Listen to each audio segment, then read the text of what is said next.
Hello, everybody, and welcome back to another episode of Mike and Beans. I'm Beans, and I'm with Mike.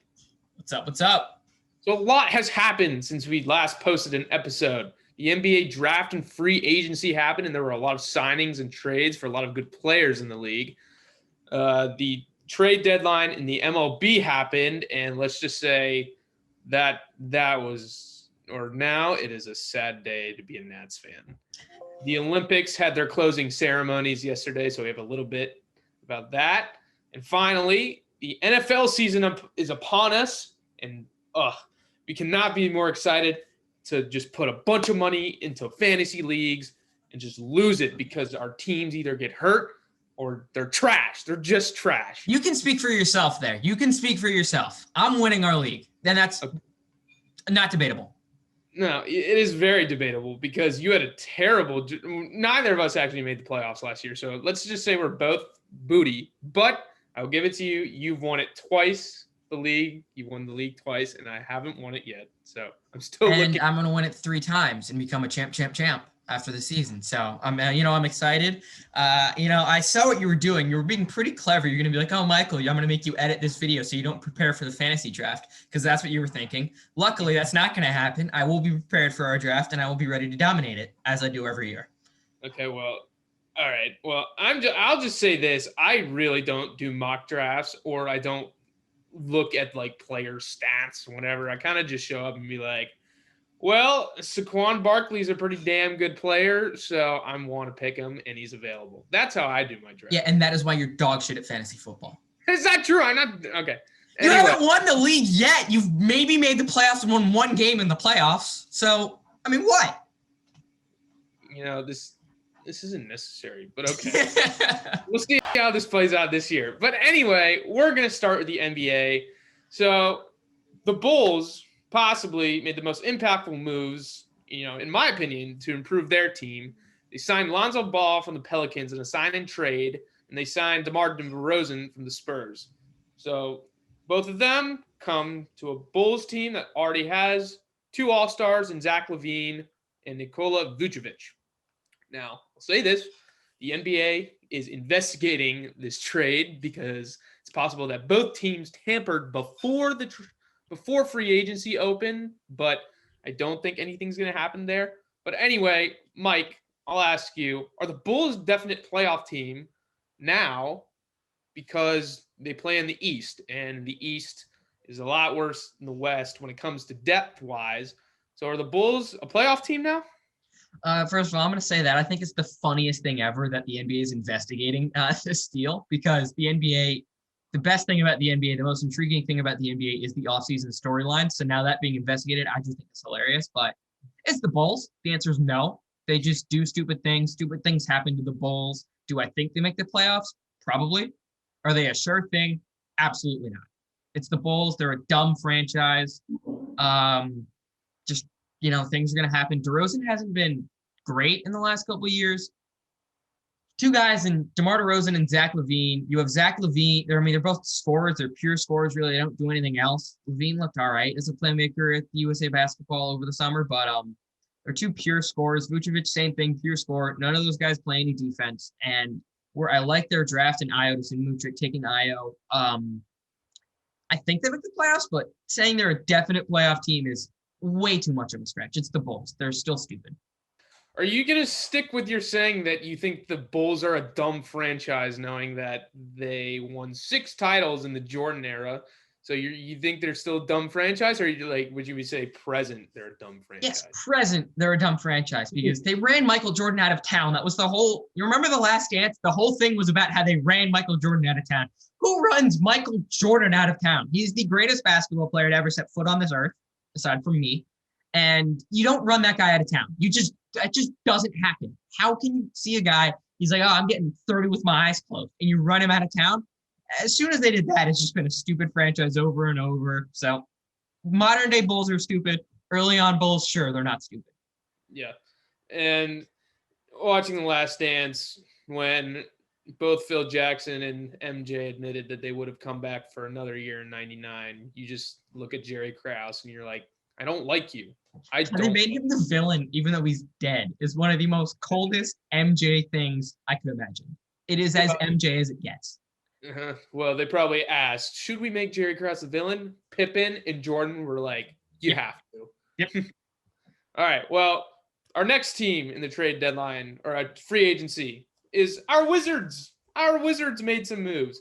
They got rid of your least favorite player in Russell Westbrook and traded him to the Lakers for Kyle Kuzma, Montrezl Harrell, and Kentavious Caldwell-Pope.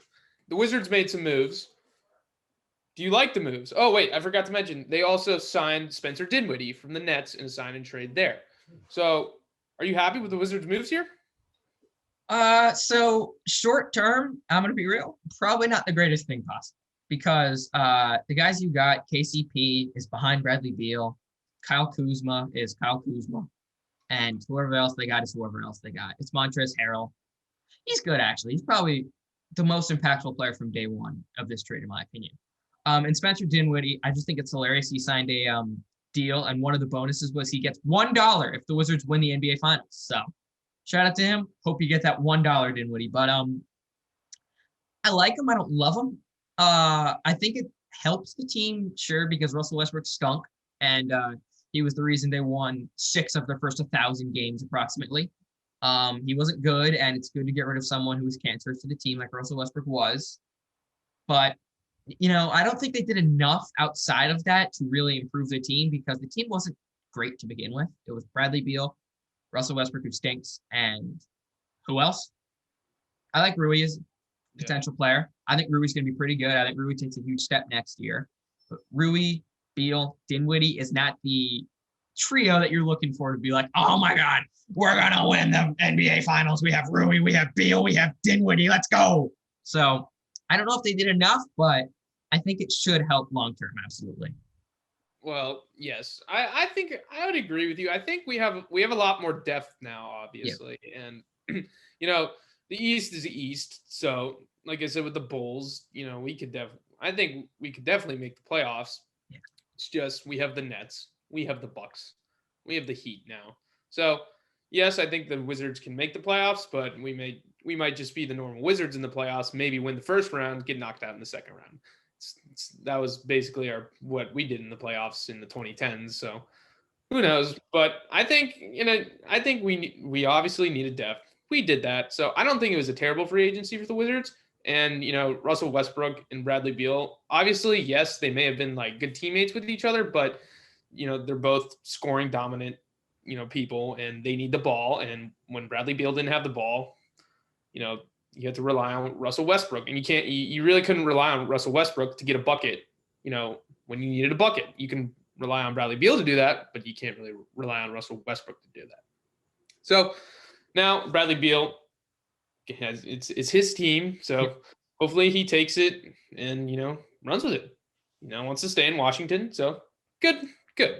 I'm happy with the Wizards. So and I also can't wait for the memes of Russell Westbrook on the Lakers and just seeing like RDC World is gonna have so much fun. Those videos are gonna be so funny with Russell Westbrook and LeBron yelling at each other just for whatever reason. Those are gonna be hilarious. I can't wait for those. Yeah, they are. And now we're gonna shift. We're gonna stay in the NBA, but we're gonna shift to the draft. So, Mike, you already know Mike came prepared with winners and losers in the NBA draft. So, Mike, what do you got for us? Absolutely. I was prepared.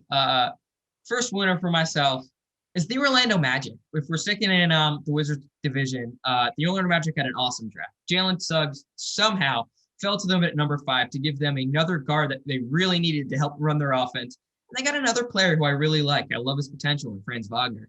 I mean, Suggs falling to them was massive. Suggs was the 4th-ranked player on my board, but he was a tier above the guys in 5th and below. He's just so good. He's very crafty. He plays really well with the ball. He's just amazing. He's an excellent lead guard. He does everything that this team needs. He is someone they can rely on consistently to become a playmaker who also can take over a game and get buckets. Jalen Suggs is a perfect player for this Magic team.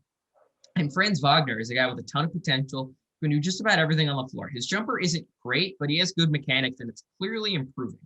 His defense is excellent. He's great off-ball and on-ball defensive instincts. He's a good athlete, moves really well, just does everything else that you need. And I think his jumper is really going to improve. And putting him with Cole Anthony and Jalen Suggs is huge. Now, Do I really trust the Magic to develop these guys well? No, not really. Nonetheless, I was going to ask you that. So, yeah. You've seen in the past that the Magic draft picks, they're either on other teams or, they're not doing too well for the Magic. So, hopefully, do you think Jalen Suggs and Wagner, turn the narrative around for the Magic here? I don't know if it's a complete turnaround, but I think this will be like marked as the step into the right direction because Cole Anthony, I think, was a good pick last year. RJ Hampton should be pretty good. And you got these two guys who I also really like. I think this is a good spot to start a turnaround, new coach. So this is a good building block to start with. And I think if they use it right, it really could turn that franchise around. I'm not sure how much I trust them to do that nonetheless, but 2 home run picks, absolutely. All right, well, we have seen in the past that the Magic have snuck into the playoff with Vucevic and Evan Fournier in the past. They usually got the 8 or 7 seed, but they didn't really go far. So rebuild for the Magic once again. Mike, who else you got for winners and losers? Next up, I mentioned I love Davion Mitchell in this draft, who was an absolute steal for the Kings at number 9. I had him number 5 on my board, but at number 6, I had James Bouknight, who fell straight into the laps of the Charlotte Hornets, another team I think is an absolute winner of this draft. Talk about a pure bucket getter. There is no reason Bouknight should have fell this far. A LaMelo Ball, James Bouknight backcourt is a force to be reckoned with for the next couple years. James Bouknight is awesome. His jump shot isn't perfect yet, but again, really improving. He can score with the ball. He's dominant, excellent playmaker, excellent defender. He's a very good athlete. That Connecticut team was probably the most athletic team in college basketball last year. They defended. I mean, as I mentioned, he's a spectacular athlete, and he complements LaMelo so well. He is exactly what that team needed, another scoring threat to pair next to LaMelo. They have multiple guys now, and they got him where they absolutely should not have, an absolute steal. Add in that they have pretty good value on Kai Jones, a guy who has absolute home run potential. He very athletic, was not a highly touted recruit early on in the process. I think he was a 3-star until like almost the last update where he was moved up to like a 4-star top 50 recruit, and he improved leaps and bounds at Texas. So much potential. He fell right into their laps, and you have just a home run first-round pick. Now, I don't love the JT Thor pick. In the second round, I think I picked him at like 37. That's way too early for me. I wouldn't have drafted Thor personally. He's not a guy who impressed me when he was at Auburn or even his high school tape. It just didn't impress me. But those 2 first-round picks blow over anything you do in the second round, and I think those 2 picks are just excellent. Well, the Hornets last week, I think, traded Devontae Graham. And I know, he was their starting shooting guard. And, he had an off year last year, but in 2019, I think, didn't he win Most Improved Player? I believe so. So I'm just wondering if it's surprising a little bit that they traded Devontae Graham. He's kind of what Bouknight is coming in expected to be, a scoring guy. And, Devontae Graham can shoot the 3 well. And we saw last year they didn't do it great, the best. But the way you talk about Bouknight, it sounds like the Hornets shouldn't be worried. Long term, I'm taking Bouknight 100 times out of 100. No questions asked. James Bouknight is awesome. I mean, he's so good athletically. He is a significant jump athletically over Devontae Graham. I like Devontae Graham. I think Devontae Graham's a good player. I liked him in college out of Kansas. He was good. He was very good for that Kansas team. Had him next to Frank Mason for a couple of years, and then I believe he led the team his senior year. He's a good player. He's not James Bouknight. James Bouknight's bigger. James Bouknight's stronger. James Bouknight's faster. He doesn't have the jump shot, but he has everything else they need. Much better defensively, and he just fits what this team needs. I think him and LaMelo Ball will be a force to be reckoned with. 5 years down the line, you will be talking about how that could be the best backcourt in the NBA. Oh, interesting. Well, I've also been saying Bouknight, and I'm sorry for that. It's Bouknight. You mixed up James Bouknight, Ryan Boatwright, Kansas players. I get it. Mike, you told me you have 3 winners out of this draft, so what's your one more winner? Yeah. The last winner, the New York Knicks. They didn't hit a home run like I think the 2 teams above them did, but at picks 19 and 22, which they had, you're not expected at a home run. You're not expected to draft out of the park, but they took 3 very solid picks who will improve their team.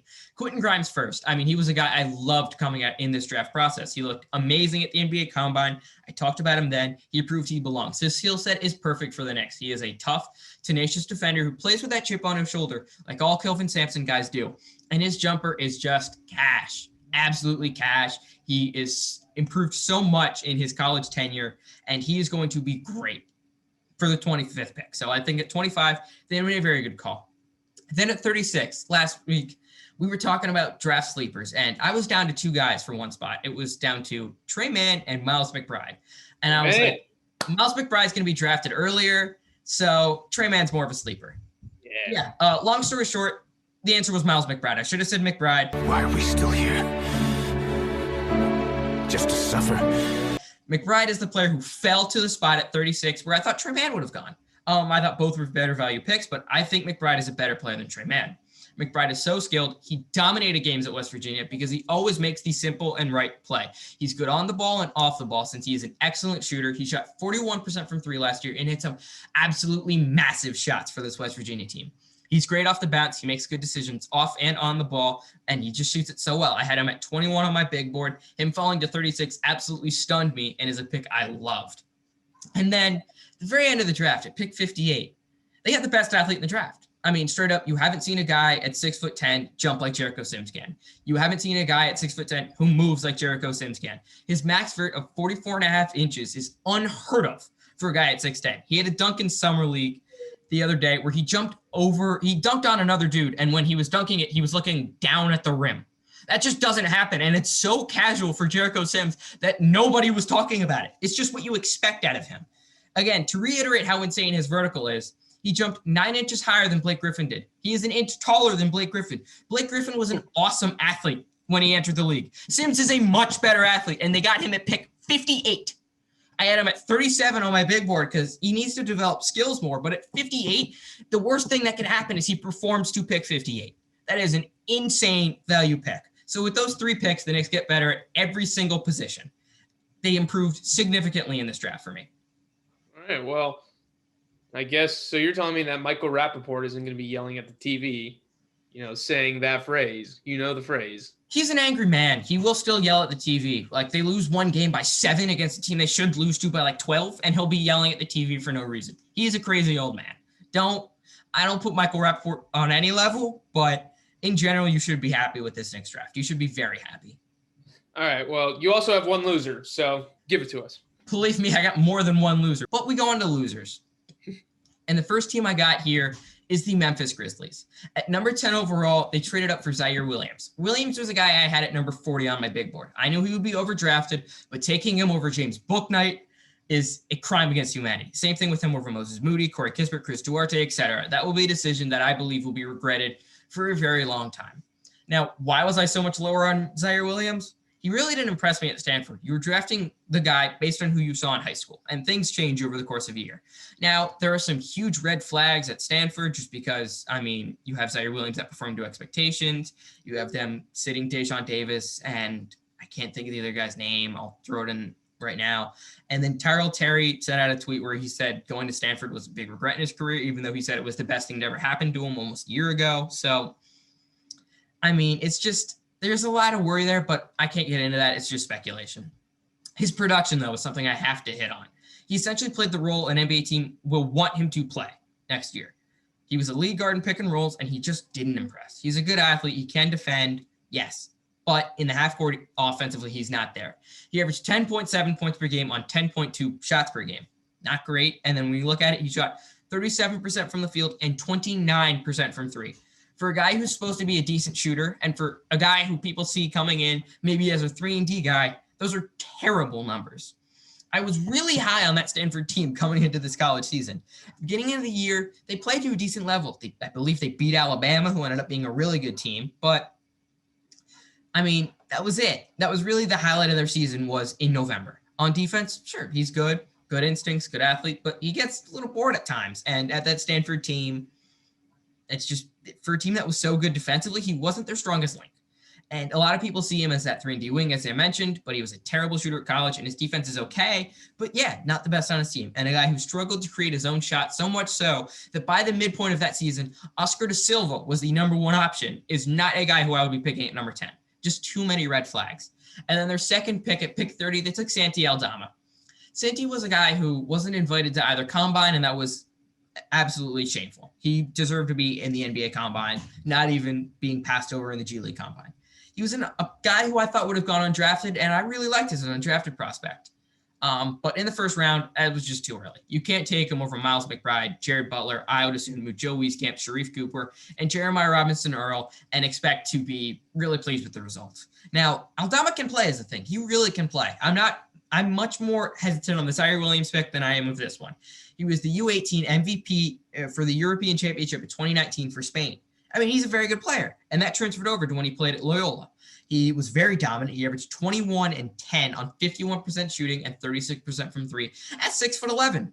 Pretty damn good numbers. But Loyola played in the Patriot League, and the Patriot League last year only played against Patriot League teams. You only played against the same teams over and over and over again.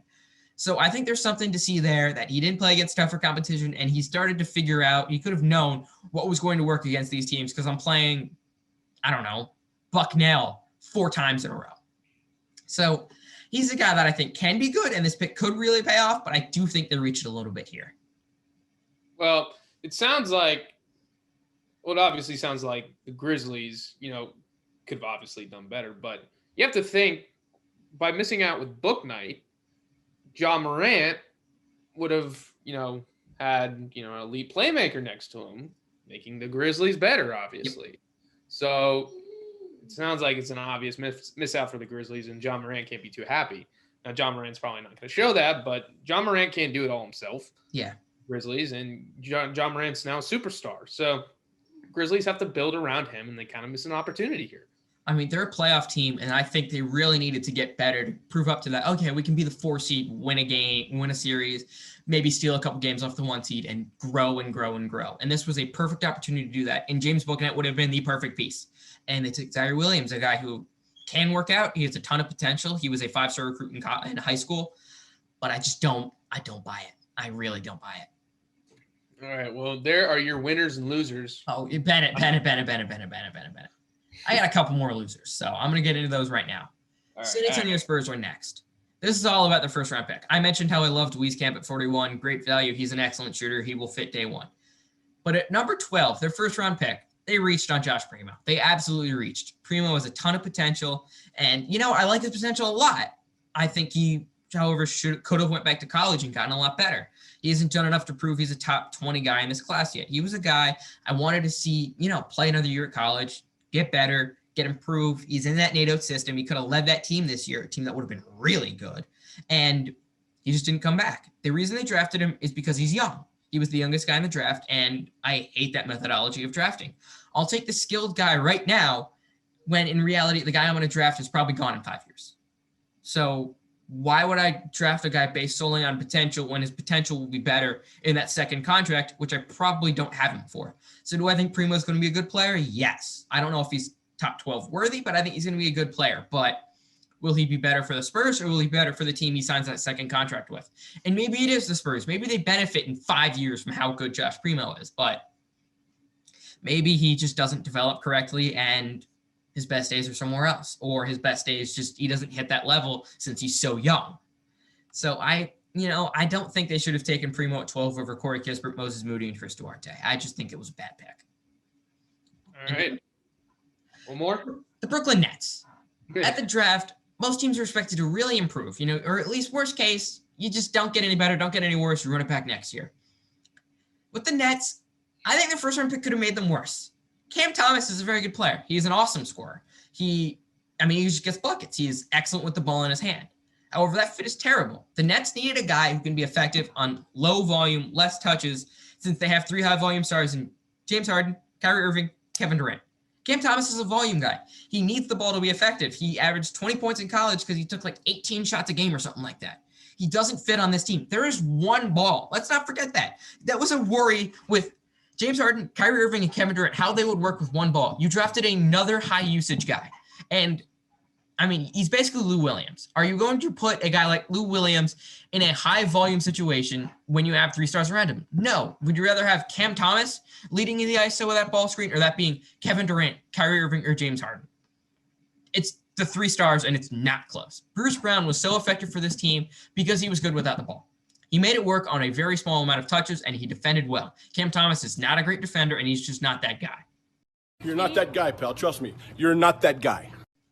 I didn't think it was particularly a reach if almost any other team would have made the pick for Cam Thomas at 27, but unless you really want him leading your bench unit for the 12 minutes they're in.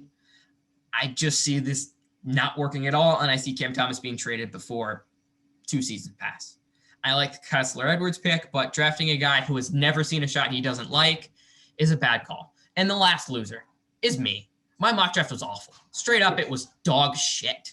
I had 3 picks right. Okay, great. The first 3. Okay, great. So did everybody else. You want to know who didn't get a single other pick right? Me. Boo! You stink! You did a 50-person mock draft and you got the first 3 right, but those were obvious, Michael. Okay, it was a 30-person mock draft. I had a 115-person big board, big difference. But with the big board, I was a little too low on Jordan Shackle, but no one's reading it. Pocket 112. Okay, great. Baseline expectation. I wanted 5 at minimum. 7 or 8 would have been a pretty good draft, especially with the guys couple close. Now, I did have a guys couple close, pretty close, like 1 or 2 spots away. I believe I had Kuminga going at 7 and he went at 6 or vice versa. Stuff like that. Close only counts in horseshoes and nuclear war, my friend. That is bad. Just bad. I think my big board is great. I think I'm right with everything I've ever said, obviously, because I wouldn't spend 115 spots making a big board if I didn't think my takes were going to be decent. But 3 guys right in a mock draft is just bad. The first 3 picks and nothing else is just plain bad. So, boo you, Michael. Boo you. Yeah, boo you. I mean, if this is the way you're going to draft in fantasy, then you're in for a rough year, Michael. Believe you me, if NBA teams made the picks I said they should have made, they'd be doing a lot better. And there wouldn't be as many losers as we had. So, I'm going to win our fantasy league. That's a sure thing. I haven't looked into fantasy at all. I usually look into it a little more than I do at this point, but have no fear. Michael will still be here. All right. Well, we're going to move on from the NBA, and you had some things to talk about the Olympics, Mike. You didn't tell me before we started taping, so this may be a surprise to me. Let's hear. Yep. So with the Olympics, there are always great moments. There's so many great moments you can think of. You have Lydia Jacoby in the early stage of the Olympics, the Moroccan, I believe, swimmer. Don't quote me on that. Could be wrong. And then Gable Stevenson's big comeback to win the gold medal in wrestling, which essentially won the USA, the gold medal competition. It was a late comeback. That was cool. The family reactions to their kids or whoever winning, awesome. Those are awesome. Ton of great moments. You have just so many great moments. The problem, I knew about the events of big results 12 hours before they were televised. Who delays tape in 2021? And if I didn't, I couldn't. And if there was an event I wanted to watch, the best event in the Olympics is the 100-meter dash. It lasts 10 seconds, but you want to watch those 10 seconds. I couldn't easily find a schedule of when those events were on and what channel they were on. This is 2021. How do you mess these things up? I mean, if the Super Bowl was on tape delay of 12 hours and you didn't know what channel it was on, there would be fucking mayhem. And the Olympics just does it casually, and people it's the best. And you couldn't even post a clip of something fun on Twitter. You couldn't do that. A copyright claim, take it down. Now, I didn't post a clip because I didn't do that, but other people I know who would have, I would have seen these clips and be like, oh, that's cool. You couldn't do that. Who tape delays things in 2021? I can't get over that. My family, I was with family over the week, a whole bunch of family down there, like 20 people in a house. We're watching the 200-meter, Andre DeGrasse's event. Now, they're announcing guys coming in. I'm like, oh, it's sprinting, great event in the Olympics. And then I hear Andre DeGrasse's name announced, and I'm like, I already know what happened here, so what's the point of watching where everybody else is like, oh my goodness, who's going to win this event? There's 2 Americans. They're looked at to be really good. I'm sitting there like, I already know Andre DeGrasse won. I figured out 12 hours ago because I follow Canadians on Twitter, and they wanted another 1 gold medal, and they wanted to show it off. Is this a problem with people on Twitter? No. You don't tape delay things in 2021. I mean, what the fuck? And everyone's talking about Simone Biles. It was big. She's coming back. Big event. Oh my God, is she going to win gold? I knew what happened to Simone Biles before that event was televised by at least 15 hours. I knew she won the bronze medal before it was even close to being aired, before it was even a thought of being aired. That's ridiculous. You don't tape delay things. What year are we in? It's not 1981 anymore. You don't tape delay things. It's ridiculous. The Olympics, shame. Done. I have a question for you. So, journalists' jobs are to, report the news, report what happens. Now, in a lot of those situations, did you get the information from, verified people on Twitter and journalists, or was it taken down before the Olympics or was it taken down by the Olympic Committee or whoever? It was taken, like if you played a video of, let's say you saw something really cool on TV and you just recorded the video yourself with Elgato, whatever, and then you posted that on Twitter. Those were taken down. Like if you wanted to post a video of some fan dancing in the background, they would have taken that down, which is just dumb. But each event was different. Sometimes it was just someone ranting like, oh, Simone Biles, we're highlighting this person. She got bronze, whatever, all that bullshit that happened, that whole situation. Or sometimes it was a verified journalist. Is it the journalist's fault? No. If you figure out something like that, you post it. It's your job to post it. We don't tape delay things in 2021. I mean, imagine if the NBA Finals Game 7 was on 12 hours late. Imagine if the Super Bowl was on 12 hours late and you could find the result by scrolling on your phone. Imagine if you... imagine if you knew the Patriots were down 28-3 and then you scroll through and then you figure out, oh, they came back. Reading it on Twitter, you're just like, okay, cool. I won. Watching it in person with your Patriots fan, you're like, oh my God, this is the biggest thing ever. You want to see highlights. That's what people want to see. I want to be able to watch the event live and be able to react to it live. Tape delay is the dumbest thing ever. Absolutely dumb. I get angry when the thing is paused for 7 seconds. Let alone 12 hours. That's insane. Okay, everybody. Well, tape delay is stupid. It is the stupidest thing to ever be invented, and Mike is going to stick with that for the rest of his life. I understand tape delaying in 1981. You didn't have these things on your phone immediate. But once this thing was invented, you should have been like, oh, okay, we don't tape delay anymore because the results are at people's fingertips. Bullshit. The Chinese diver, the 14-year-old who had 2 10 out of 10s back-to-back, I knew about that 15 hours before it happened. Bullshit. All right, well, we're going to move on from the rants, but, we all need to get in a rant. I think every episode we've done, one of us has ranted, and I honestly may rant right now because the MLB Trade Deadline, because the Nationals are so bad now, and we unfortunately had to go into a rebuild. We, the Nationals, traded Trey Turner and Max Scherzer to the Los Angeles Dodgers for prospects. And so far, one prospect, the pitching prospect Josiah Gray, has pitched two times for us, and he's done really well. So that's good to see. But, Scherzer was expected. I talked in the other podcast that, I was expecting Scherzer to go. Now, I wasn't expecting Trey Turner to go, and I'm really frustrated that he did because, Juan Soto was going to stay regardless. Okay, but so what? I'm asking Mike Rizzo, why can't the Nats build around Trey Turner and Juan Soto? Like, why can't we build around those two players? And it just really aggravated me. It really aggravated me, Mike Rizzo. Usually you don't make those types of decisions, but you told the media that you were forced to do that because we're hurt and Max Scherzer is very valuable. I'll say we got some good prospects for it, but we may not compete for the next 5 years. And as a DC sports fan, we're used to kind of not competing. So it's sad it was a sad day in DC sports that day, the day of the trade deadline. So. But in other news, in the other trade deadline world, the Cubs also blew up the lineup like the Nationals a little bit. Chris Bryant was traded to the San Francisco Giants. Javier Baez was traded to the Mets, who are choking away the division, and it's amazing to watch. Go Phillies right now, kind of. It's the NL East, and that's what the Nats are in. But the Mets, the most annoying fans out there, calling out Alex Wexler. You always think you guys are sick. Are really bad for most of the years. And, I went to a Mets game and you guys were just like going crazy because Francisco Lindor had like one good game. And now you guys are like 3 games back because you just got swept by the Phillies. So, Mets, ugh. Mets are ugh. And, all right, who else?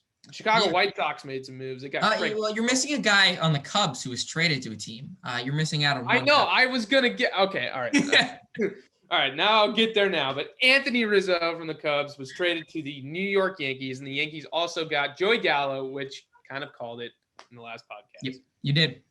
So Joey Gallo, outfielder from the Texas Rangers, went to the Yankees. So additions for the Yankees were Rizzo and Joey Gallo. And they got a starter from the Angels, who didn't pitch well for you in his first start, I don't think. No, he didn't. So, but they got bats in the lineup, and the Yankees are actually playing very well right now. The Rays are kind of running away with the division, but the Red Sox are choking it a little bit. Now, the Yankees are catching up to the Red Sox. So the AL East is probably one of the most exciting division races going on right now. But we still have, good 2 months left. No, a month. I'd say like a month and 3/4 of the season, of the MLB season. So yeah, that's gonna conclude it in our episode. Any shout outs, Mike? Yeah. So firstly, the Yankees are winning the World Series. There's no doubt in my mind. We're the best team in baseball, and it's proven by us getting 2 Italians. That being said, shout outs. First of all, yesterday, Cedal Gahn, or 2 days ago, Cedal Gahn just absolutely dominated Derek Lewis. He said he was going to put on a good masterclass. He put on a great masterclass. He looked amazing. I mean, he destroyed Derek Lewis. They said Derek Lewis hit him 16 times. That's extreme. I don't think Derek Lewis cleanly landed a punch at all. So Cedal Gahn just dominated Derek Lewis, completely pillar to post in Derek Lewis's hometown to take that interim strap. He looked as good as he's ever looked. And he looked very good against Rosenstrike, Volkov, etc. Shout out to him. Also, shout out Kevin Durant for winning us the gold medal, just because he was so good in the Olympics consistently. He is the best player in the world. So, love you, KD. And lastly, college basketball is my thing. Got to get onto it. Some big news in college basketball. You have Imani Bates reclassing, moving up to 2021, who it's a weird move because he kind of saw it coming, but at the same time, he isn't eligible for the 2022 draft because he's too young. He's like 30 days or something too young. So I think he's going to go 1 year at college, maybe 1 year in the G League, or maybe stay at that college if he really liked it. That's weird. But Jalen Duren was the number 2 player in the country, and he also reclassed and committed to Memphis to make that team just absolutely loaded. So shout out to that. Penny, it's a make or break year for you now. You have Jalen Duren, Landers Nolly, and DeAndre Williams. If you don't make the tournament, you're gone. But yeah, those are my shout outs. What you got, Bennett? Wait, has Imani Bates committed yet? Because I know didn't he decommit from Michigan State? He decommitted from Michigan State. He's down to the G League for 2 years, which I don't know if he goes there. I think you want the national TV recognition of college hoops. That's just me, though. Oregon, who would be a great fit for him. Memphis also, which, oh, boy, if you get Jalen Duren and Imani Bates, oh, my goodness, that's a damn good team. And Michigan State still. So I think the 2 best fits for him would be either Oregon or recommitting to Michigan State, but I think wherever he goes, he's going to excel just because he's that good. All right, well, I have 2 shout-outs. First, in the USA women's basketball, the women's basketball team also won the gold medal. It's too easy. It's too easy. Is it Aya Wilson? It was her first Olympics, and she carried the hell out of the USA team. So she pulled a Kevin Durant for the women, and USA basketball just rules the world, and it's cool. And then my last shout out is Brock Holt. Brock Holt is an infielder for the Texas Rangers, and he threw the slowest called strike in MLB history. I'm going to call it a super ephus. It was 31 miles per hour. It was a called strike, and that thing was in the air for a long time. John Boy did a breakdown for it. I love John Boy's breakdowns. He's a big Yankees fan, Mike. You obviously know who John Boy is. All right, but yes, Brock Holt threw the slowest called strike in MLB history. Go you, Brock Holt. Yeah. All right, and that's going to conclude it here. Thank you for joining us. A little personal news. I'm going to college on Sunday. I'm going back to Gainesville, so my mom is loving that. So I'm going to be in my apartment. So, Mike, I'm going to be in a different location. So, yeah. All right. Thanks. Well, yeah, I'm headed back almost a week later. It's good to see that I'm going to see you one time dominate you in a fantasy draft, and then, see you go while you're crying on the plane ride or however you're getting there, just because you got beat so bad by Michael DeRozan. Okay, yeah, whatever. That's not going to happen. We'll talk about it for the coming weeks or in the coming weeks, and we'll keep you all updated on who actually is doing better in fantasy. All right, but again, thanks for joining us, and we'll see you in the next week, hopefully. Peace out. Are you serious? Okay, hold on. Just give him a treat. It'll shut him up. Where are the treats? No. And I couldn't. Ryan, where are the treats? That's funny. see what I do. Brian, where are the treats? Mom, where are the treats? Oh my god. We don't have any treats. What? Come on. You know, if you want to keep this in, it'd be really funny. I might put it as like a blooper at the very end. All right, no. Just give him a meatball.